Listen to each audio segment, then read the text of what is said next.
एक वेश्या को ऐसा चमत्कारी फल मिल गया जिसे खाने से मनुष्य कभी बूढ़ा नहीं होता।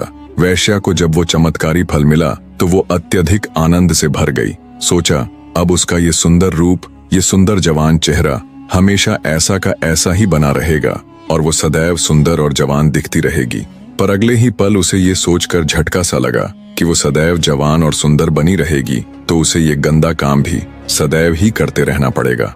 ये विचार आते ही वो एकदम निराश हो गई और विचार करने लगी कि ये फल वो किसे दे। पूरी रात बैठकर विचार करने पर उसने सोचा इस फल के लिए जो सबसे योग्य और उत्तम व्यक्ति है वो है हमारे राजा।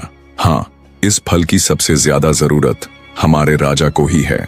वो हमेशा जवान रहेंगे तो लंबे समय तक प्रजा को भी सभी सुख सुविधाएं देते रहेंगे। मैंने अपनी पूरी जिंदगी में बुरे कर्म ही किए हैं, कम से कम मुझसे ये एक तो अच्छा कर्म हो जाएगा और हो सकता है राजा मुझे खुश होकर बहुत सी धन दौलत भी दे दे और मैं ये देह व्यापार भी त्याग दूं।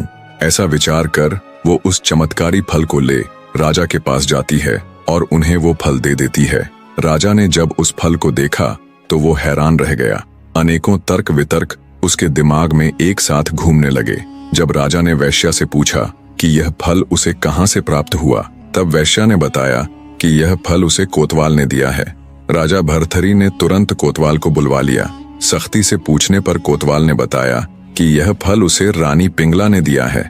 जब भर्तहरि को पूरी सच्चाई मालूम हुई तो उनके पैरों नीचे से जमीन खिसक गई। उन्हें समझते देर न लगी कि रानी पिंगला उन्हें धोखा दे रही है। वो अपनी पत्नी के पास जाते हैं और कहते हैं, रानी, मैंने जो फल तुम्हें दिया था वो कहाँ है? राजा की बात सुन दुष्ट रानी बोली, महाराज, वो फल तो मैंने खा लिया। रानी की बात सुन राजा बोले, अरे रानी, क्या तुमने मेरे लिए जरा सा भी नहीं छोड़ा?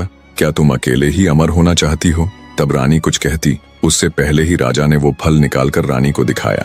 रानी ने जब उस फल को राजा के पास देखा तो उसके पैरों नीचे से जमीन खिसक गई।